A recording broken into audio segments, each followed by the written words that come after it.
the first piece that you would see. This is probably the most typical piece that you would see on some gear, which is, you know, this little old plasticky little rubber thing, you know, with plastic POS. This is total junk. If we were Jamaican Rastas, this would be Junkafari man. So we toss these. I mean, these are really probably do more damage to your sound than anything.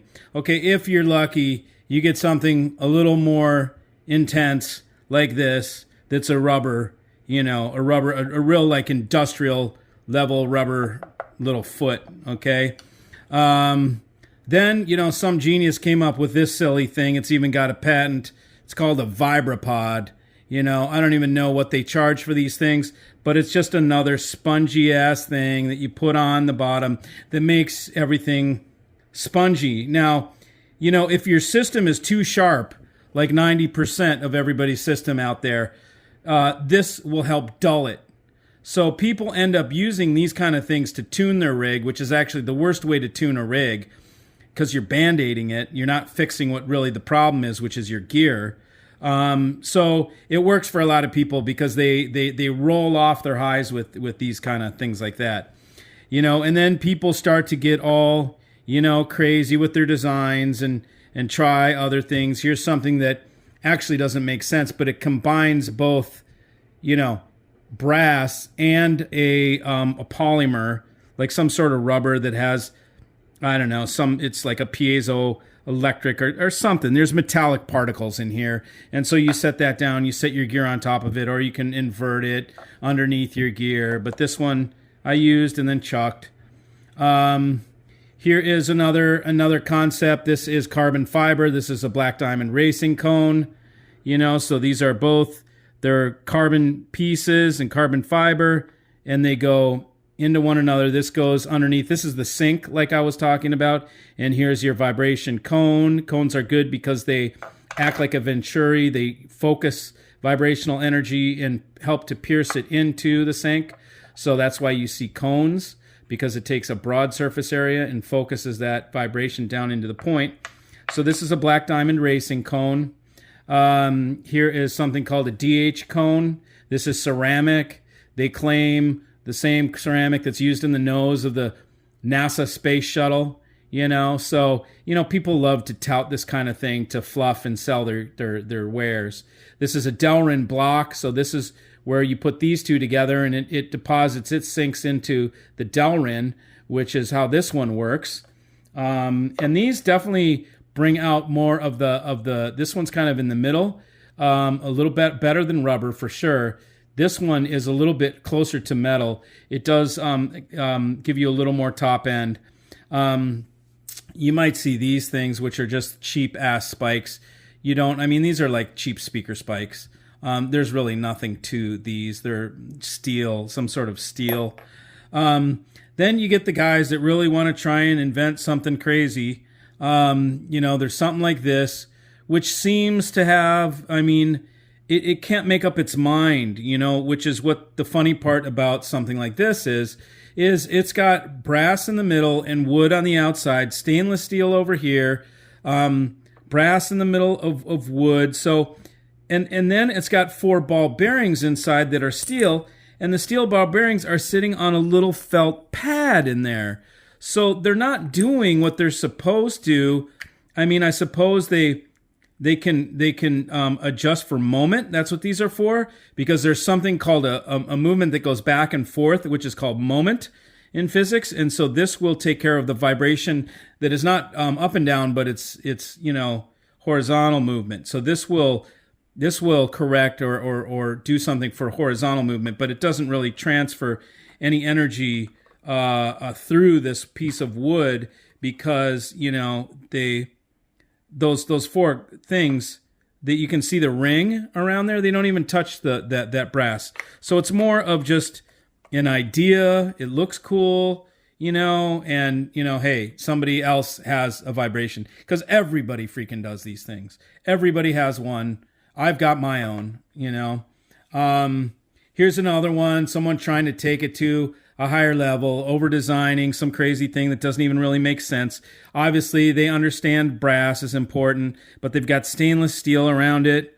They screw this stud into there. They put a ceramic ball in there, and then this thing goes on top, so this can like level, self level, or whatever. It's an interesting design. And then you've got the Live Vibe, which is like twice as heavy as any of these things.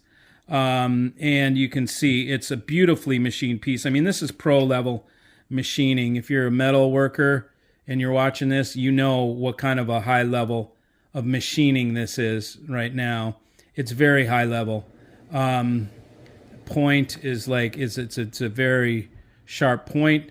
And this clamps onto steel, which I'll show you over here.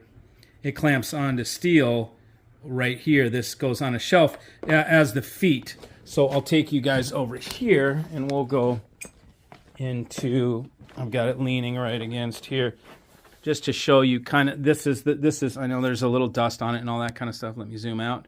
But you get the feet just like this. And this is 1/4 inch, actually maybe even thicker, maybe 3/8 steel. Yeah, that is powder coated, and the steel takes up vibration as well, you know, but the main duty parts are brass. And so that helps to sink the vibration and bring it out into the sinks, which are like this right here. You can see on the bottom.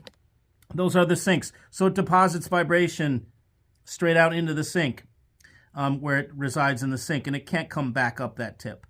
So I just wanted to take you on a little journey and kind of go over and explain how vibration isolation works. It's not isolation. People call it isolation all the time. There is no isolation. So it's either efficient coupling or it's inefficient coupling. And the rubber springy things are all inefficient coupling. And they're going to sound more flabby and fat usually.